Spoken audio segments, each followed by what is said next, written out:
If you're attempting 100 days in the wild, then your biggest threats are probably not lions or bears or tigers or wolves. They are the microscopic assassins like your neurotoxins, your venomous creatures like snakes or scorpions if you're scared of those, or spiders if you're scared of those, that can actually kill you in your sleep.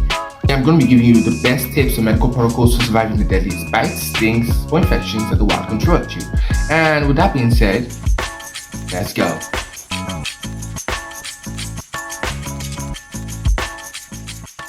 Most people think starvation or freezing will probably kill them in the wild, but as a doctor, they're wrong. Now, take scenario 1 for instance. You step over a log and you feel a bite, burning sensation on your calf. You've been bitten by a venomous snake. Now, depending on the snake, one of 2 things may happen.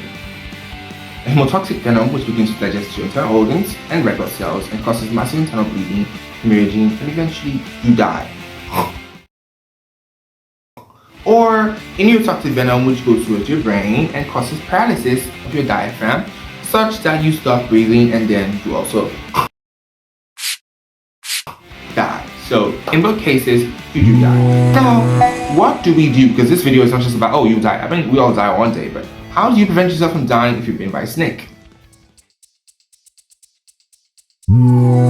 Forget those stupid movies that keep insinuating that by sucking off the venom, in some way you're helping yourself, or cutting up the wound, or even worse, using a tourniquet. Like, you're happily helping the venom spread faster, kill you a lot faster. Now, what you should do is listen. First things first is you want to stop breathing fast. I mean, obviously, it's a traumatic event. As ChatGPT would say, you are evolving, all right? So you want to drop your heart rate to a normal level, because all that adrenaline will make you want to, respire a lot. So breathing exercises help, not just in the bedroom or with sex or with therapy, but even it can save your life in a life-saving situation such as a snake bite.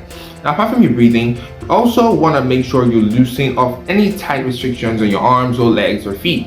I mean, if the venom is hemotoxic, they might still be bleeding, and bleeding will get worse when there are parts that are very tight in your skin. So removing your rings, removing any bracelets or anklets, neck chain, anything that just causes, tight restrictions on your body. 3 is to tie an elastic bandage on the side of the injury. If it's a left limb, right limb, any part of your limb, just tie it around it and immobilize the joints beneath the injury site. Now, you might say, why tie something elastic? Why not just use like a tight tourniquet? Well, the problem with tourniquets is that by the time you actually get help, there's already been necrosis of the tissues that have been immobilized from blood supply stoppage. So you don't want to stop the blood flow. You want to just stop your lymphatic system flowing. And to do that, you just have to tie it just tight enough that you can slip 1 finger at least in between the elastic bandage and your skin. It's that simple. No tourniquets, elastic bandages. And if you can't find elastic bandages, then find something like a plastic wrap. Plastic wrap, not too tightly.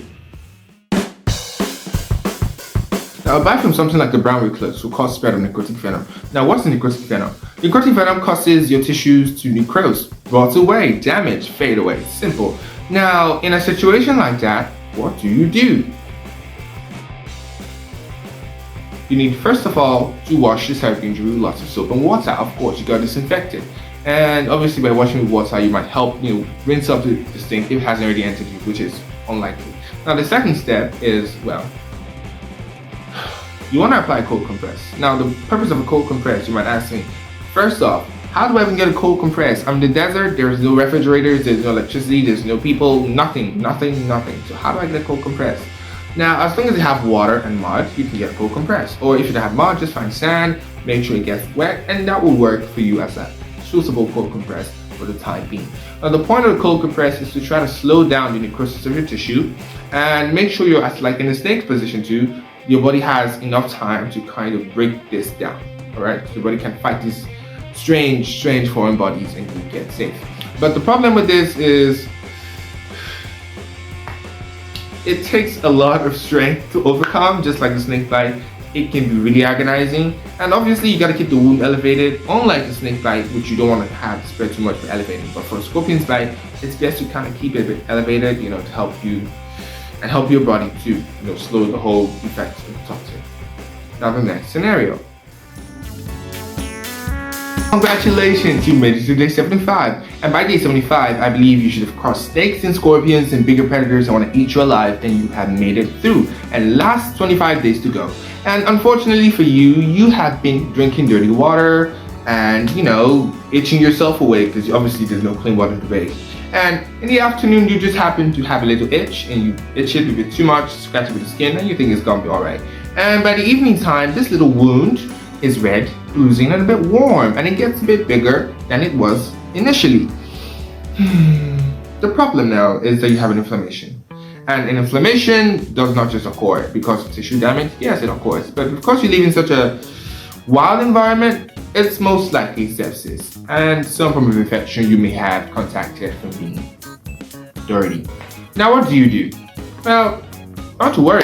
This is actually the #1 historical killer in people attempting this type of wild 100-day challenge. And the best thing to do, well, aggressive care. Now, if you're at home, obviously your doctor would advise, or the doctor themselves would apply, some cleaning, dressing, antibiotics, and all that. Now, that's what you're going to do in nature, but in a different perspective. Now, you're in nature, right? So there's no pharmacies, no hospitals, nothing fancy for you. So you need antibiotics, right? But that's later. First, you gotta clean the wound.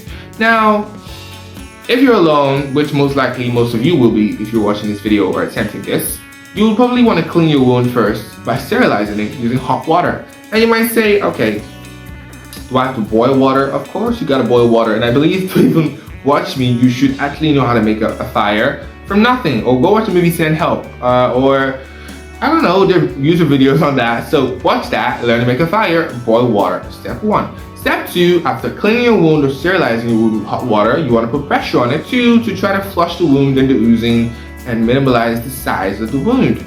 Now, step 3, you need antibiotics.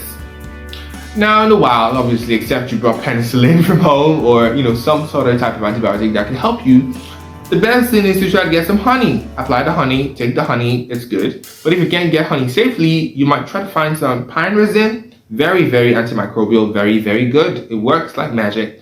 But say you can't find any of those, what do?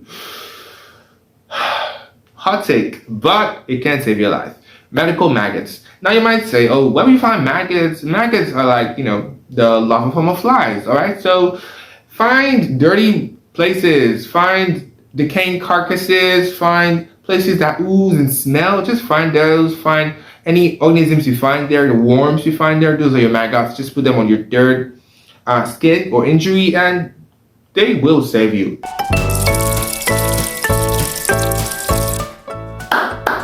Congratulations, it's finally day 90 and you survived snakes, scorpions, even an infection of your own doing. As well as obviously other large predators that probably try to eat you, and you made it so far. It's almost done, just 10 more days to the end of the challenge. Now, unfortunately for you, food ran out at day 80, so you've been starving for like 10 days straight. Your body has been doing ketoacidosis to try to break down the fat that you have. Unfortunately for you, you just have a good percent of body fat that can take you some period of time. You're miserable, you're tired, but now you're thirsty. And you just happen to be one of those 2000s and 2010 kids that watch Bear Grylls on TV or is tour drinking urine, and you feel like, oh, this is so smart. I can just keep reusing, recycling my own water by drinking my own urine. Dumb. Are you stupid or are you slow or don't you know what that means? Okay, I'm not gonna insult you, let's just go into it. Now, urine is hypertonic, yes? And to be hypertonic means you contain more salts and to absorb more water. Alright? That's simple. Hypertonic, more salts, absorbs more water. Good. Now, the person takes this, alright? And they take this, it goes to the kidneys. Now, the kidneys will have a problem. You see, when you take water, your body or your kidneys uses the water to kind of flush your salts. But now you're taking more salts and less water, so the less clean water you have in your body is going to be used by your kidneys again to try to clean these salts out and spew the little urine you will give out, which will also be hypertonic.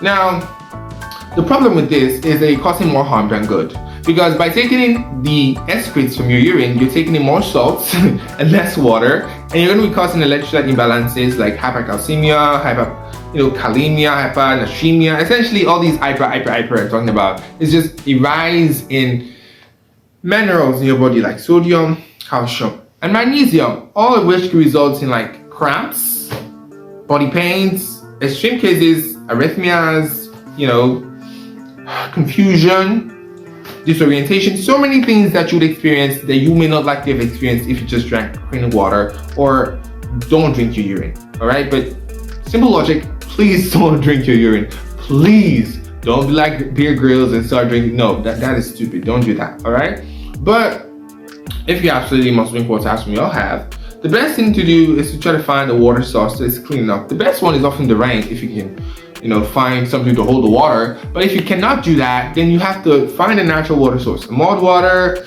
I don't know, dirty water, just try and boil it. All right, please don't drink normal dirty water like that. I did not tell you to do that. All right, normal dirty water will give you giardiasis, E. coli, so many pathogens you don't want to have because it will cause diarrhea. And the diarrhea, for some may be bloody, for some might not be bloody, but at the end of the day, you're gonna get worse than even drinking your own urine. All right, so the best thing, if you're thirsty, don't drink your urine. Try to get fresh water from the rain. That's the best. But if you cannot do that, then try to get a fire source, find dirty water, boil it, and for at least 1 minute, then drink. It's pretty simple. And by that, I believe you should have gotten to day 100. And I'm so proud of you because you made it to the end. And yeah, I wish you the best, and I hope you make a killing. Yeah, that's about it. Cheers.